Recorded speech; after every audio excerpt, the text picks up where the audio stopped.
Бажаю здоров'я, шановні українці і українки. Щойно говорив з президентом Туреччини Ердоганом. Bavandimwe inshuti z'igihugu cya Ukraine namwe abanya Ukraine, reka mbatashye kandi mbamenyeshe ko turi mu myiteguro y'ibiganiro mu kugarura amahoro hano mu gihugu cyacu cya Ukraine kubera intambara twagabweho n'igihugu cy'u Burusiya. Ariko nanone ndagira ngo mbabwire ko navuganye n'igihugu cya Turukiya, ari nacyo gihugu kizatwakira, mvugana na perezida w'icyo gihugu Recep Tayyip Erdogan. Igihugu cyacu cya Ukraine nicyo gihugu cyonyine gishyigikiye ingingo y'amahoro kurusha ibindi byose. Niyo mpamvu nababwira ko kugera kuri ubu namaze kwitegura ngiye kujya muri Turukiya.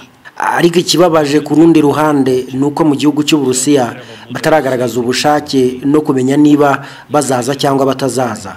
Ariko nanone aba nibo banze igitekerezo cyacu cyo guhagarika intambara ngo bazabanza kuganira. None naho ibiganiro biziye nta kintu barabivugaho. Ibitero byabo biracyatugabwaho.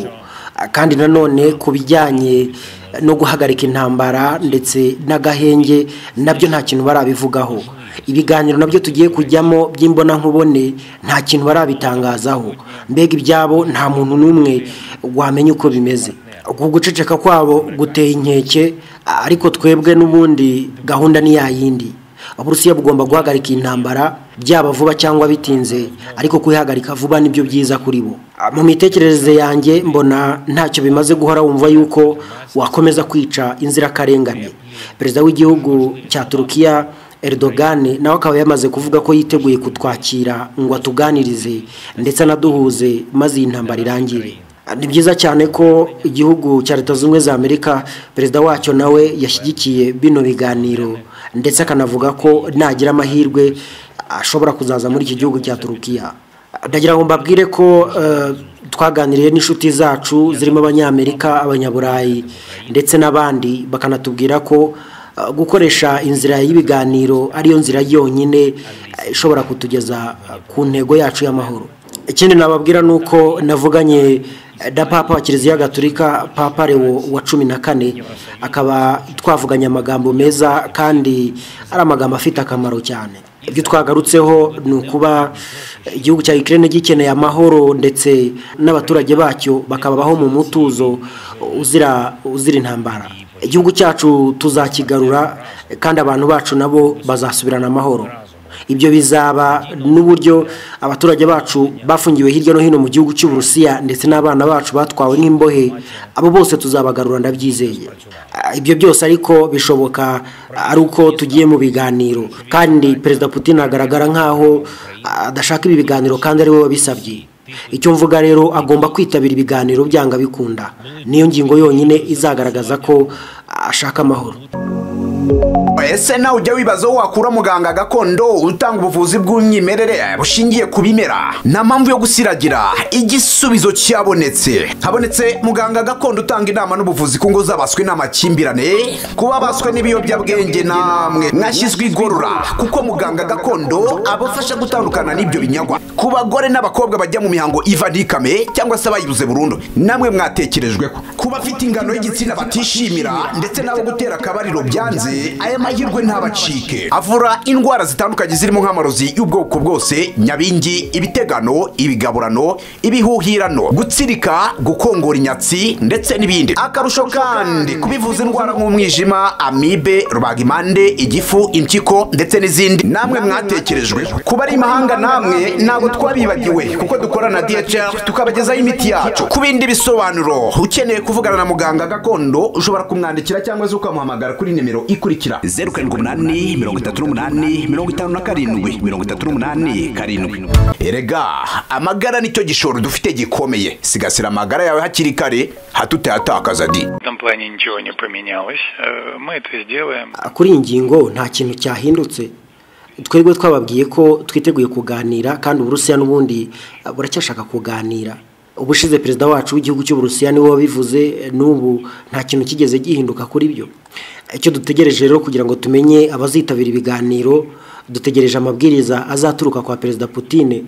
Nta kindi rwose gishya gihari cyangwa se cyahindutse ku byo yari yavuze. Ibimenyetso biragaragaza ko nyine atarafata umwanzuro ku itsinda rigomba kuzitabira biriya biganiro. Naho ibyo Ukraine ivuga ngo ni itegeko ngo agomba kuzitaba ibyo ngibyo nabyo nta wigeze avuga ko ari itegeko ku ruhande rwacu.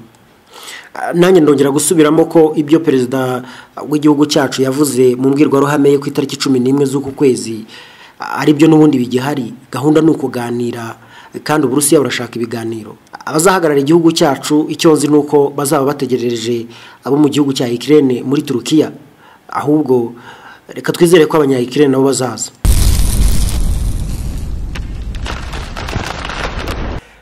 Reka nongere musuhuze mwifuriza ibihe byiza ndetse nguikaze ku biganiro byacu. Nk'ibisanzwe dufata akanya kugira ngo tuganire ku ngingo, reka nanone twongere dufata akanya ko kugira ngo tuganire kuri zino ngingo zigaruka ku biganiro bihari. Nk'ibisanzwe murabizi ko ku munsi w'ejo ku itariki 15 z'ukwezi kwa gatanu hari ibiganiro bitegerejwe hagati y'igihugu cya Ukraine n'igihugu cy'u Burusiya. Hanyuma ubu gahunda ihari ni imyiteguro, buri ruhande rurimo ruritegura uko ruzajya muri ibyo biganiro, ubwo ku mpande zirimo abarwana n'impande zirimo abunzi cyangwa abahuza, agateranyamo n'impande z'abafana. Nkuko iyi ntambara muyizi ndetse nuko Bwana Zelensky yagiye atubwira, yavuze ko iyi ntambara ifite abantu babiri barimo kurwana, hakaba babiri bashobora gukora kwakitinga nk'abahuza, abandi basigaye ari abafana. Ubwo abafana yabariragamo za nshuti ze za zindi zikunda gukoresha gafu, ubwo n'abanyaburayi. Hanyuma rero umuministiri w'intebe nako ubanye n'amahanga wungirije mu gihugu cy'u Burusiya bamwita Sergei Ryabkov yagize gutya agira ibyo avuga mu bizitabwaho ku nama y'ejo, ari nabyo turi burebeho. Hanyuma ikindi turi burebeho nuko Perezida Volodymyr Zelensky yamaze gutangaza, yabajijwe n'abanyamakuru niba yemerewe kuganira n'igihugu cy'u Burusiya mu gihe hari iteka rya perezida ribuza umuntu wari we wese uri mu nzego za leta y'igihugu cya Ukraine kuganira n'igihugu cy'u Burusiya. Arangije aravuga atarega buriya yateka nubwo rihari ntabwo gerindeba, abandi birabareba kuko ninge waritoye ariko narayitoye nge ritandeba. Nicyo gisubizo yatanze Volodymyr Zelensky. Kugera kuri ubu rero Kremlin yo yamaze gutangaza ko abanya Ukraine bazayisangayo, ariko yo ubundi murabizi ko yashinzwe kuba ngo nta kirimo kuvuga, bakeneye yuko igira ikivuga. Nibinadukundira tujya gutya ducisha ijisho hano hari umugabo witwa Papa Leo yamaze kugaragaza ejo bundi yagaye abanyamakuru bibwira bagatangira kwirirwa bashyongeza bavuga neza abatinganyi. Aravuga atari ku bundi ubwo mwabuze izindi nkuru muvuga, mwashatse izindi nkuru muvuga mukava muri ibyo bintu byo kwirirwa muvuga ubusa. Hano rero yararimo atembera i Vatican, aho mu mbuga ngo ya Mutagatifu Petero hari hategerejwe abantu, hari abantu benshi bamutegereje kugira ngo abasuhuze. Hanyuma igitangaje nuko muri aba bantu ubona rero rino bendera iri bendera uraribona, iri ni ibendera ry'abatinganyi. Murabizi neza ko bafashe ibintu bigiye bifatika bakabyiyitirira, cyane cyane ubwo nivuga bifatika turavuga ikintu nyine kitaremwe n'abantu. Nk'umukororombya ni ikintu kidashyirwaho n'abantu, bafashe umukororombya bawita kariryo bendera ryabo. Baje rero barifite, bahageze Papa Leo wa 14 ahita abatera umugongo aho ibendera rya riri, abitera umugongo arabanza acaho, amaze gucaho arongera atangira gusuhuza abo hirya iriya. Ngira ngo urimo kubibona yaturutse hirya aza asuhuza abantu impande zombi, ruguru nepfo, ariko ageze hari ibendera ry'abatinganyi ahita yigumira ruguru asuhuza abantu ba ruguru. Arangije amaze kurenga ibendera ry'abatinganyi riri akomeza gahunda ye. Anyway, reka turebe ku myiteguro. Imyiteguro irakomeje kugeza kuri ubu. Moscow nubwo n'igihugu cy'u Burusiya cyamaze gutangaza ibizitabwaho mu kuganira. Ni Minisitiri w'Ububanyi n'Amahanga wungirije, urabizi ko muri ya Minisiteri y'Ububanyi n'Amahanga wungirije y'igihugu cy'u Burusiya ibamo abaminisitiri bagera kuri 11. Ubwo umwe uriwe principal ubwo ni Sergei Lavrov, abasigaye n'abungiriza murabizi ba Ryabkov ari nguyu, hari uwo bita Robinsky n'abandi. So kuri ubu rero inkuru dufite iravuga yuko mu biganiro bazitaho barashaka kwita cyane ku bijyanye no guhagarika burundu intambara hagendewe ku biganiro byahozeho muri 2022, ndetse hakaba ubwo n'ugusubukura kuri bube ku munsi w'ejo. Ubwo bya 2022 twarabibabwiye mu kwezi kwa gatandatu, mu kwa munani hari ibindi byabaye bitavuzwe cyane. na nyuma yaho muri 2023 hari ibindi byabaye ariko nabyo ntibyavugwa cyane. So ibi byose nibyo bazitaho, ariko ibyo bazitaho cyane nibyo mu kwa gatandatu, kuko ibyo mu kwa gatandatu nibyo byari byatanze umusaruro utaragize icyumara kubera ko habayeho kwihinduka ku munota wa nyuma. So Ryabukova arimo aravuga ati the senior diplomat spoke with the reporters about the proposed meeting on Tuesday, explaining that issues Moscow would bring up are effectively the same it has in the past and largely concerned the goals of Russia's special military operation against Ukraine. Ati uyu mu diplomate nyine aravuga ati ibyo Burusiya buzazana nta gishya kirimo, ni ibisanzwe n'ubundi Burusiya bwagaragaje mbere yuko bugaba igitero ku gihugu cya Ukraine, igitero bise special military operation. Ariko ingingo zatumye Burusiya bugaba icyo gitero nizo bazitaho.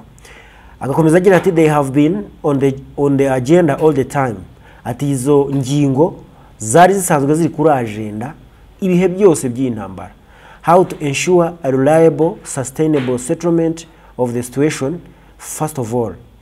Ati ni gute dushobora kugera ku guhagarika intambara no kugera mu kubaho mu bihe bitarimo intambara, nicyo kiri imbere, by addressing the very root cause of this conflicts. Ibyo ngibyo tukabikora twita ku mpamvu muzi zateye iriya ntambara. Resolving issues related to the denazification of the Kiev regime. Ati ikindi ni ukwita cyane ku mitekerereze cyangwa ku guca burundu imitekerereze y'abanazi ubutegetsi bw'igihugu cya Ukraine bwihaye kuba bufite. Hanyuma agakomeza anagira ati ensuring recognition of the realities that developed recently, including the entry of new territories into Russia. Ati ikindi ni ukwemeza mu buryo bwo kuri guhari kandi ko bari ukuri kwagaragaye ejo bundi. Uko kuri nuko Uburusiya bufite ahantu bugenzura habarwa muri kilometero kare ziri hagati y'ibihumbi 70 n'ibihumbi 100 by'ubutaka bw'igihugu cya Ukraine. Noneho abakavuga bati rero ikintu cy'igihugu cyo kugira ngo hamenyekane ninde uhayobora ninde utahayobora kuri kubijyanye na root cause cyangwa se impamvu muzi zateye aya makimbirane. Ubwo ni impamvu muzi ya mbere ko ari kuba abaturage b'igihugu cya Ukraine bavuga ikirusiya barabujijwe uburenganzira bwabo, hanyuma ubwo burenganzira bukaba ari bwo bukenewe. Ese mwabonye ingingo y'uburenganzira kariyo yifashishwa akenshi. Noneho no mu bijyanye na political science ndetse na habamo ibintu byitwa negotiation skills, mu guhuza na mediation. Negotiation ni ibiganiro cyangwa kuganira n'uburyo umenye uburyo uri buganire n'uwo mufitanye ibibazo, hanyuma hakazamo na mediation aho umuhuza nawe agomba kuba afite ubwo bwoko bw'imitekerereze kugira ngo amenye uko ari buhuze abaje kuganira.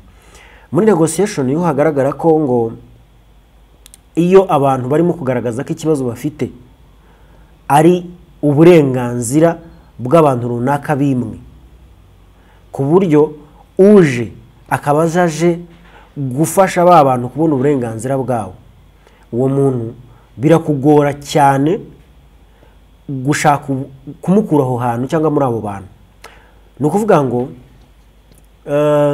igihugu cya Israel cyagiye kivuga yuko kigiye kurengera uburenganzira bw'abayahudi batuye hariya, baba ari abavuye imahanga bashaka gutura hariya, bwaba ari bw'abahoze bashaka kubona uburenganzira bwo kugira igihugu. Igihugu cy'Uburusiya cyagiye muri Ukraine kigiye kurengera uburenganzira bw'abaturage baho b'Abarusiya, ariko bafite ubwene igihugu cya Ukraine, gusa Ukraine ihakana n'ibindi bihugu. Mu bihe byatambutse M23 y'Irwanda bikomeye yagaragazaga yuko ishaka guharanira inyungu z'abavuga ururimi rw'ikinyarwanda bahohoterwaga icyo gihe, ndetse bakanifuza yuko babohora mu buryo budasubirwaho aho abo bantu babaga cyangwa se bari batuye, hakaba ahantu hatayoborwa n'ubutegetsi bwa Kinshasa, kuko Kinshasa yari yarananiwe kwita kuri abo bantu. Gusa kuri ubu ngubu mbona nkaho agenda ishobora kuba yarahindutse, kuko abatangiye bashaka Kivu bameze nk'abashaka Kinshasa, ariko mbere bagaragazaga ko ari yo ngingo. Noneho muri iyo minsi nibwo twabonye akantu gato cyane kanditswe na perezida Donald Trump w'igihugu cya Leta Zunze Ubumwe za Amerika avuga ngo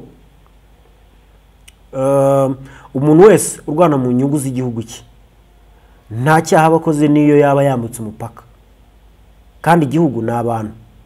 Kugira ngo igihugu kibe, nta gihugu kibaho kitagira abantu. Urabona ngira nko muri Afrika igihugu dufite kigira abantu bake ya Singapore ifite miliyoni ngira ngo hagati y'ebyiri n'enye, nicyo gihugu kigira abantu bake, ariko ni igihugu kubera ko gifite abantu. Abo bantu bavanye mu nta gihugu cyaba gihari. So Trump wakavuga ati umuntu urenga umupaka cyangwa umuntu urwanira mu nyungu z'igihugu cye niyo yaba yarenze imipaka nta cyaha yaba akoze. Wowe uvuga ngo uwo ari we wese ubikora gutyo nta cyaha aba akoze. Bivuze nidusubira inyuma tukareba Israel twahereyeho, tukareba Uburusiya, tukareba n'abandi bajya barenga imipaka bakajya kurwana mu nyungu z'abene gihugu babo cyangwa bafite aho bahuriye kugira ngo barengere inyungu zabo. Mu mboni za Trump nta cyaha abakoze. Hanyuma muri negotiation nkuko twabivugaga kubiga ibintu bya political science n'ibindi bya international relations, barabizi ko muri negotiation umuntu yamaze gutambikamo akantu kavuga ngo ni uburenganzira bw'abantu banjye ndimo kurwanira, uwo muntu atandukanye n'umuntu avuga ati ngiyewe mfite ubwoba bw'uko bazantera, kuko Uburusiya bufite ingingo 3 bugaragaza.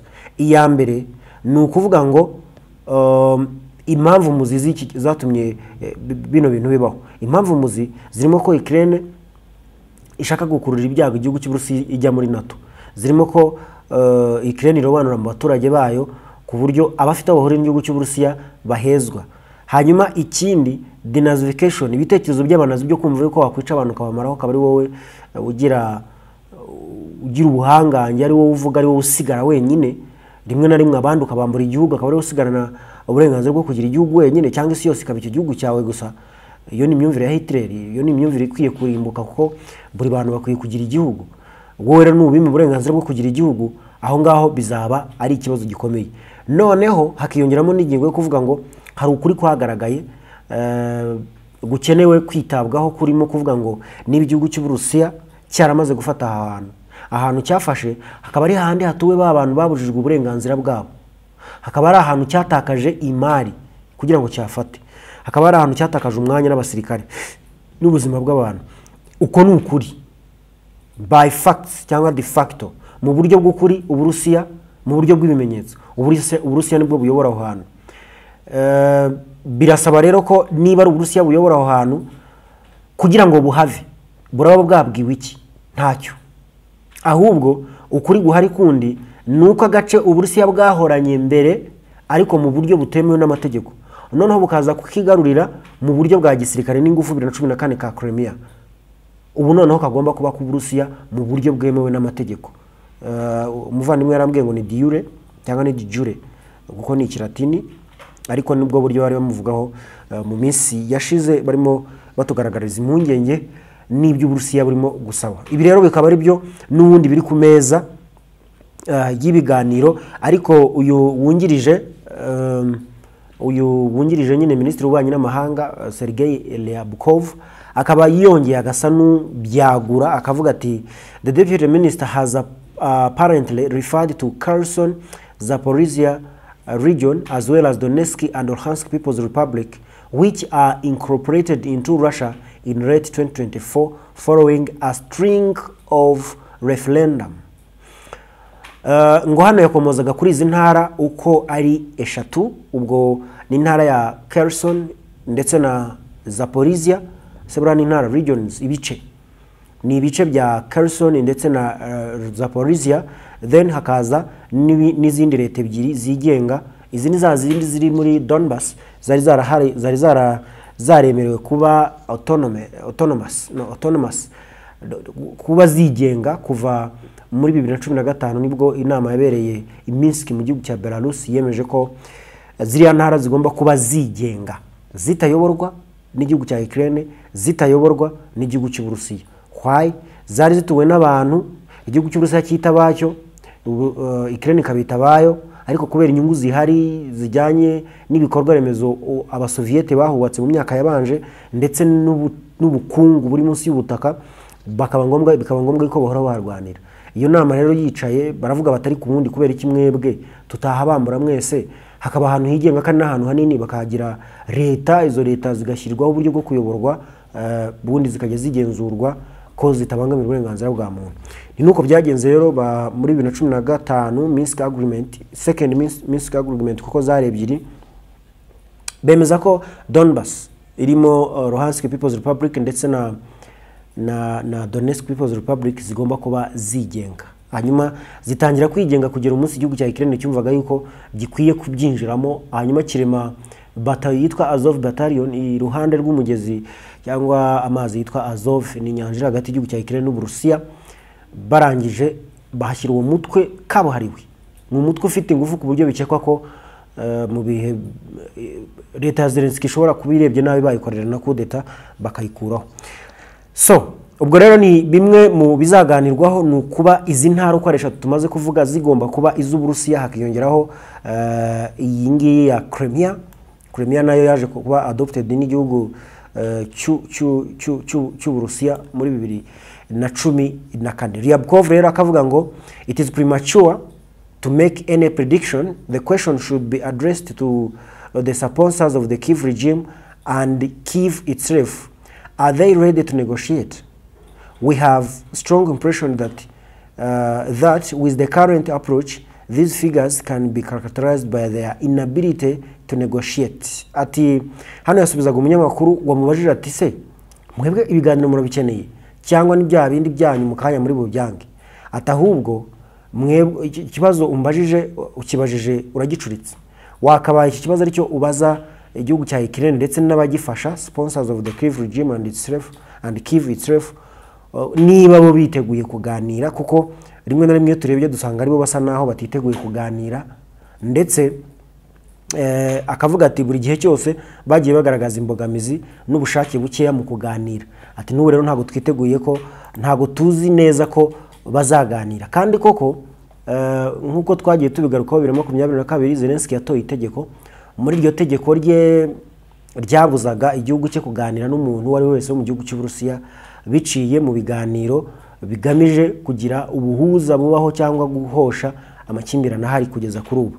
Zelensky rero ahita atora itegeko, ibyo bita presidential decree, rikaba ryarabuzaga barring negotiations, ryabuzaga kuganira. Ariko nawe uyu munsi bamubajije bati bwana Perezida Zelensky,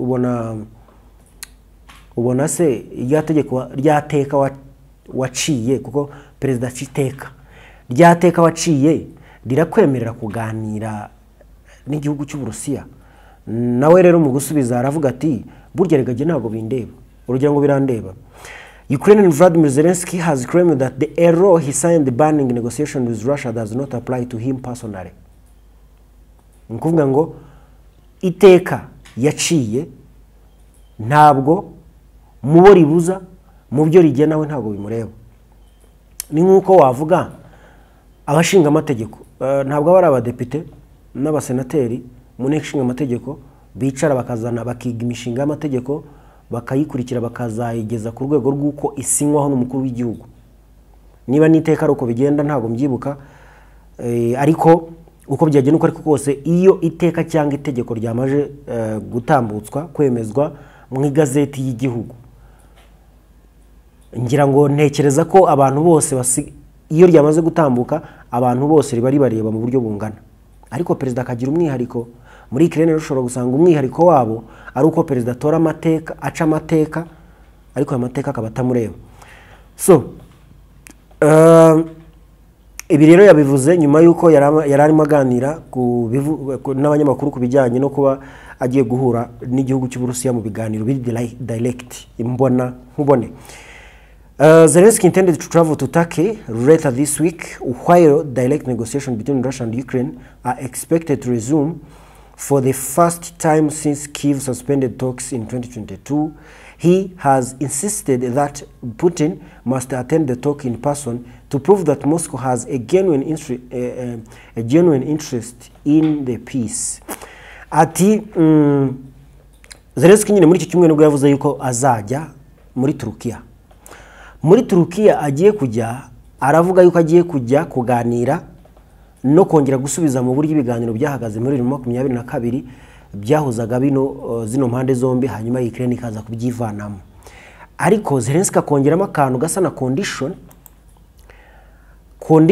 ivuga ngo Putin ubwe agomba kwiyizira. Putin nataza muri ibi biganiro ntaho nzajya, cyangwa se bizagaragaza yuko nta bushake ku mahoro afite. Kandi ibimenyetso bihari biragaragaza ko Putin atari buzajyayo. Reka tube dukomeje gato ndaje nkwereka ibimenyetso. Speaking at the press conference on Tuesday, Zelensky rejected claims that his outreach contradicts Ukraine's role.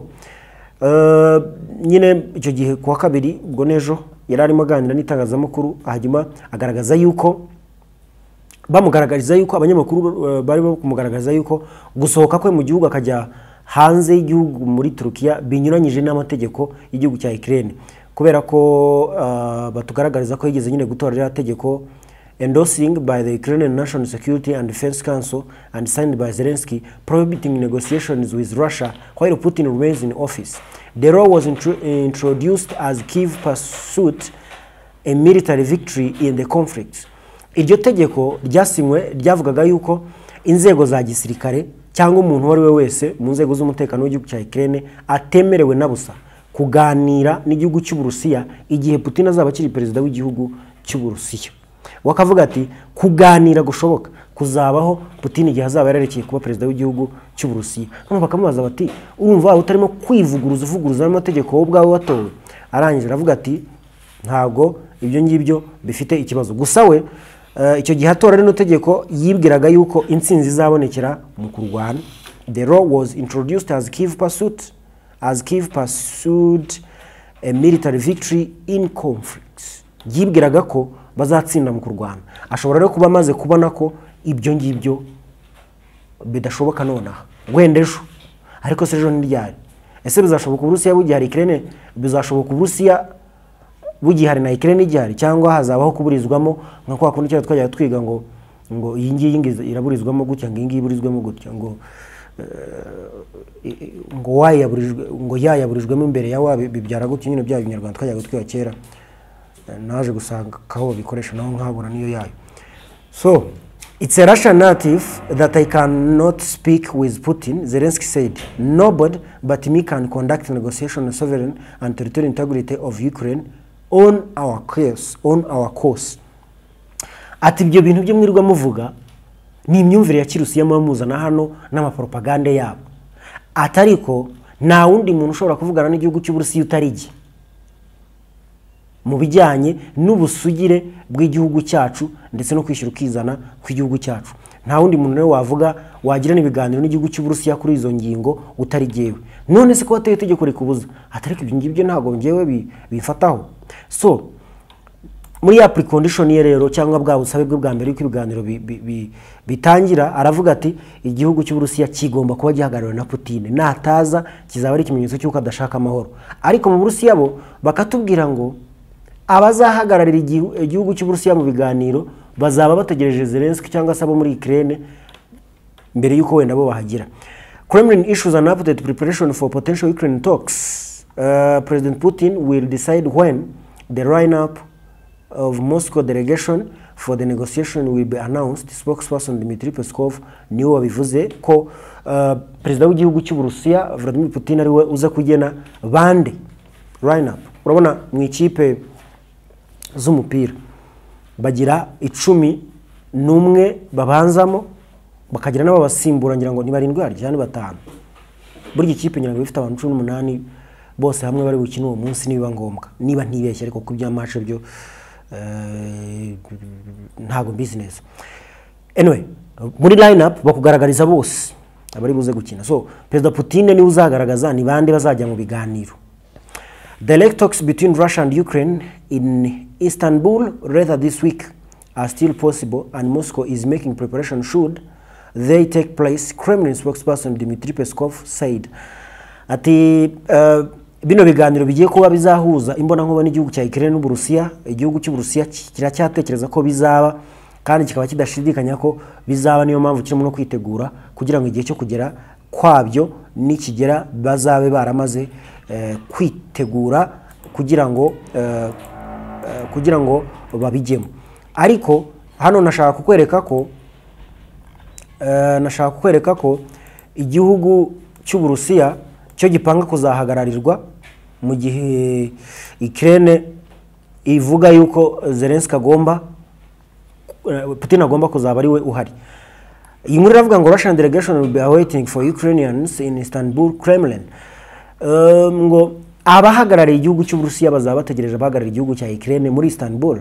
The names of the official representing Moscow will be announced in due time. Dmitry Peskov n'undi wabivuze yavuze ngo amazina y'abazahagarariye igihugu cye cy'Uburusiya azatangazwa mu gihe cya vuba cyangwa mu gihe cya nyacyo. Moscow will be sending a delegation for direct talks with Ukraine in Istanbul on Thursday and expect Kyiv to do the same, Kremlin spokesperson Dmitry Peskov said. On Sunday, Russia President Vladimir Putin offered to resume direct negotiation between Moscow and Kyiv to find lasting settlement to the conflicts between the two countries. Hano barimo badusubiza inyuma gatoya kubera ko Vladimir Putin yabivuze ko itariki 11 z'ukwezi kuno turimo kwa gatanu avuga yuko niba bo bashaka ibiganiro bareka bagasukura ibiganiro byahozeho. Ariko hano icyari kintwayeyo ni ukugira ngo nkwereke ko Moscow ntabwo irimo guteganya kohereza perezida. Putin ntabwo arimo guteganya kujyayo, arateganya kohereza. Ni uguteganya mu gihe Zelensky avuga ati if he doesn't come, then that is a sign that he doesn't want peace. Dore ngibi hano aravuga ngo he has insisted that Putin must attend the talk in person to prove that Moscow has a genuine interest in peace. Zelensky yagumye guhatiriza no kwemeza cyangwa gusaba ashimitse ko Putin agomba kuzaza imbona nkubone nk'ikimenyetso cy'uko ashaka amahoro, nkuko afite inyungu, nk'umuntu ufite ko ugaragaza ko afite inyungu mu mahoro. Naho ibintu byo kwicara kohereza abandi bantu bizagaragaza yuko nta nyungu cyangwa nta bushake ku mahoro afite. Reka dusoreze kuri iyi shusho ya Papa Francis nako wasimbuye Papa Francis. Wasimbuye Papa Francis bamwita Papa Leo wa 14. Uyu ngo buriya impamvu biyitaye amazina yari afite amazina ye kuko ngo yitwaga Robert Prevost akaba umunyamerika, ariko iyo kimara gufata uriya mwanya wa papa kubera ko ubugiye mu birenge bya Petero hari abandi baba barakubanjirije imbere, uhita ureba muri agenda zabo n'ibyo bemeraga icyo gihe akaba ari byo pickingamo cyangwa se ugahitamo kuzagendera ku myitwarire y'uwo mupapa wabanje mbere yawe. Uhisemo rero uhita witwa amazina ye, imibare kabiri batandukanye. Ubwo we habayeho Leo wa 13 mu myaka y'1200, uyu rero azari Leo wa 14 muri 2025 kuko yakunze imyitwarire ya Leo wa 13 agahitamo gukora nk'ibye. Uyu rero bimwe mu byo arimo gukora ejo bundi yaganiriye n'itangazamakuru araribwira atari kubwo mwaruzi ibyo muvuga cyane cyane mwego mu burengerazuba batise twakoze iki kukimirwa mushyongeza muvuga ibintu by'abatinganye hano nta yandi makuru hari yiterambere success stories, ibintu mwabwira abantu bakumva nyine murimo muravuga mukarika guteshaguruzwa. Batise twateshagurujwe gute? Ni gute mwirirwa muririmba ibintu by'abatinganye hano? Ibyo birarangira bivuze ejo bundi nyuma y'igitambo cya misa yayoboye ari cyo cya mbere mu igitambo cya misa nyine yayoboye aribwo bwa mbere, kubera ko birumvikana nyine igitambo cya misa yarakiyoboye aribwo bwa mbere akimara gutorwa, none umubyo yavuze avugiramo ibyo ngibyo. None uyu munsi yagaragaye mu mbuga ya Mutagatifu Petero hariya i Roma mu Butaliyani, i Vatikani i Roma mu Butaliyani. Buri iyo mbuga hari abantu benshi bari bamutegereje nk'ibisanzwe kubera ko bategereje kubona ko umushumba mukuru wa Kiliziya Gatolika yewe wasimbuye Petero. Hanyuma agenda basuhuza. Nureba neza rino shusho urabona ko hari abantu baje bitwaje rya bendera ry'umukororombya risobanura yuko ari abatinganyi, mbega bakeneye uburenganzira bw'abaryamana bahuje ibitsina. Nabonaga ejo bundi mu kiganiro yarimo kubaza yaravuga ati ariko se reka tubazanye tubwizanye ukuri, wowe wanze kubyara ariko urashaka kororoka, ibyo bintu bizagenda bite? Muravuga ngo muza-adoptinga abana, abantu bose nibamera nk'amwe cyangwa abantu bose bakabima abana babo, bizagenda bite? Nkundi se kuki muhitamo gufata iyo nzira?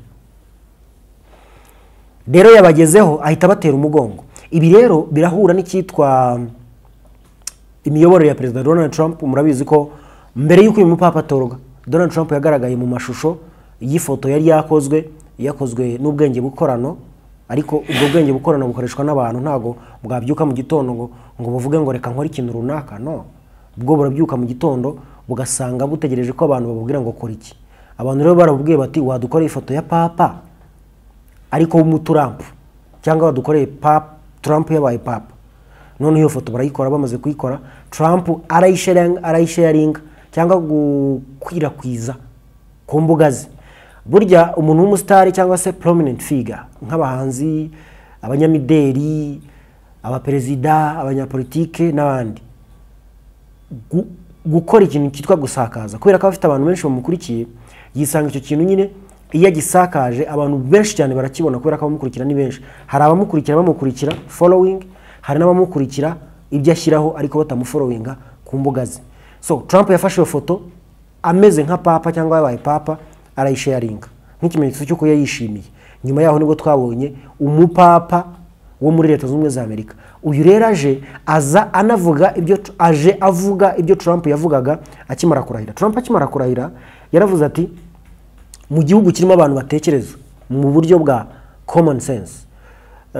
Common sense ni ugukoresha nyurabwenge cyangwa imitekerereze nyayo. Yaravuze ati isi ishobora kuzaturwa n'abantu b'amoko atandukanye, n'abiyita abantu atari abantu n'ibiki byose, ariko muri Amerika hano tuyobora, igihugu cyacu kizagendera ku bintu, ku muryango ugizwe n'abantu n'igitsina gabo n'igitsina gore, setu. Abasigaye mwumva mukeneye kuzagira ibindi bitsina, mushaka kwihinduza, umuntu akabyuka mu gitondo afite imyaka 28 agahita avuga ati ngiwe ndumva maze kubitekerezaho nasanze ndi umugore, nasanze ndi umugabo. Abasirikare bose bo mu gihugu cya Leta Zunze Ubumwe za Amerika bari barihinduje ibitsina, barangiza bakajya bahabwa ibyitwa special medication cyangwa se kwitabwaho mu buryo bwihariye, kubera yuko nyine bamaze kubahindura ibitsina byabaye ibintu by'ibingiringiri biri aho ngaho bimeze nk'aho ari abnormal, kuko bakeneye imiti ya buri kanya. N'akazi ka gisirikare, burya uzareba akazi ka gisirikare ko kagiye gukorwa cyangwa se barimo kwandika bajya mu gisirikare, baravuga ngo ugomba kuba uri physically fit, mentally fit, uri fit, ku buryo bagupima bakajya bareba niba amenyo ataravuyemo, bakareba munsi inkokora ko ziringaniye, bakareba ibintu byose kuri sawa.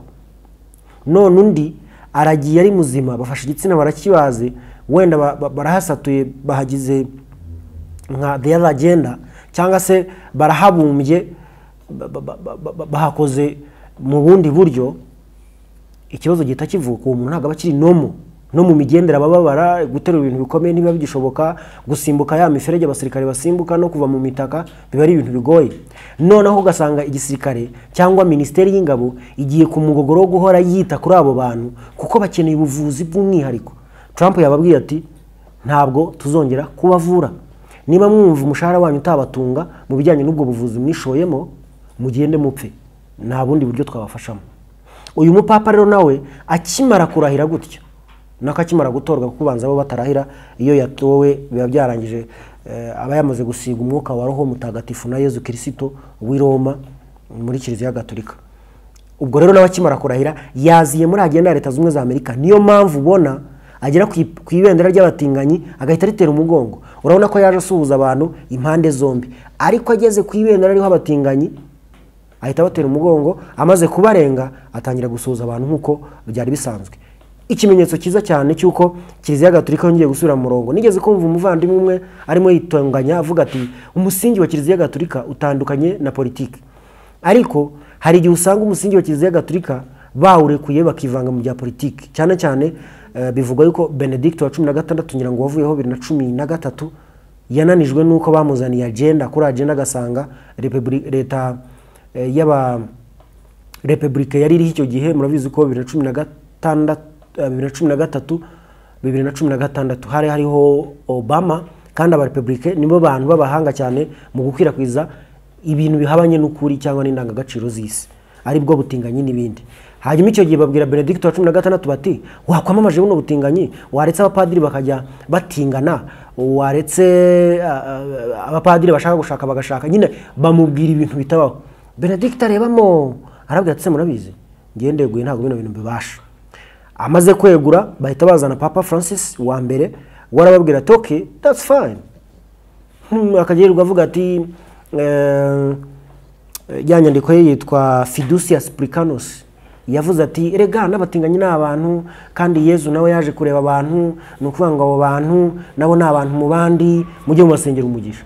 Ni ibyo ngibyo niyo lore niwo muhamagaro wari wamuzanye gukora ibidakorwa muri Kiliziya Gatolika. Ndetse abantu benshi bararakaye kubera ko Kiliziya Gatolika yarayibangamiye yikura ku murongo wo kwigisha ivanjiri ya Yezu Kristo ayijyana mu bindi bintu utamenye ibyo ari byo, kubera ko ibyo yavugaga Yezu ntawe yabivugiye, nta nubwo yigeze abyigisha, ahubwo nibyo yarwanyaga. Anyway, Papa Leo wa 14 rero nawe akaba uko arimo kubyitwaramo. Reka tube tunashoreje aho ngaho tuze gusubira mu kanya kari butambuke.